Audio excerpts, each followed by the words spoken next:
Your car makes a weird noise. Your stomach drops. Not because you're worried about the car, but because you're thinking, I cannot afford this right now.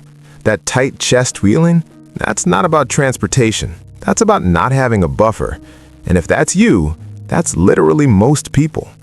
My name is Eric, and I spend way too much time thinking about personal finance and human behavior. If you're someone who feels financially fine until one small emergency throws everything into chaos, make sure to hit the subscribe button and give this video a thumbs up if this helps you out. Here's the thing. The biggest difference between calm people and stressed people isn't income. It's not intelligence. It's not even budgeting. It's one habit: building an emergency buffer. According to a 2023 Bankrate survey, 57% of Americans couldn't cover a $1,000 emergency from savings. Think about that. More than half of people are one car repair away from stress mode. And look, this is where it gets really interesting. Let's say you make $3,500 a month. Your expenses are $3,200. On paper, you're fine. But if your transmission blows and it costs $1,800, without a buffer, that goes on a credit card at 24% interest. If you only make minimum payments, that $1,800 turns into over $2,300 within a couple of years. Now the emergency isn't the car, it's the debt spiral. Here's what most people don't realize. An emergency fund isn't just money, it's emotional stability.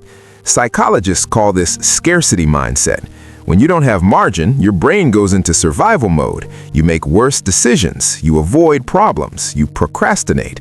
But when you have even $2,000 set aside, you think clearly, you negotiate better, you don't panic.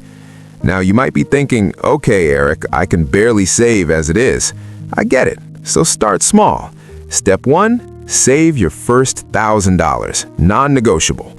Step 2, automate $50 or $100 per paycheck into a separate high-yield savings account.